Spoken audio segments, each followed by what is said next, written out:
వరికిచ్చే సబ్సిడీని క్యాష్ చేసుకుంటున్నారు కేటుగాళ్లు.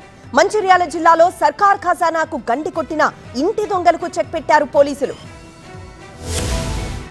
మంచిర్యాల జిల్లాలో వరి కొనుగోలు కేంద్రంలో 40 లక్షల స్కామ్ బయటపడింది. జైపూర్ మండలం కిష్టాపూర్ డీసీఎంఎస్ సివిల్ సప్లై అధికారుల ఫిర్యాదుతో విచారణ చేపట్టారు జైపూర్ పోలీసులు. డీసీఎంఎస్ పాయింట్ లో అక్రమాలు జరిగినట్టుగా గుర్తించారు. డీసీఎంఎస్ పాయింట్ నిర్వాహకుడు మాదాసు రమేష్ సహా అతనికి సహకరించిన మరో 6గురిపై కేసు ఫైల్ చేశారు. ధాన్యం దిగుబడికి సంబంధించి తప్పుడు లెక్కల్లో ప్రభుత్వ సబ్సిడీకి ఎసరు పెట్టారు నిందితులు. వరి కొనుగోలు చేయకున్నా చేసినట్టుగా లెక్కలు రాసి 38,15,000 రూపాయలు కాజేసి బంధువుల పేరిట నగదు బదిలీ చేసిన వైనం దర్యాప్తులో వెలుగులోకి వచ్చింది.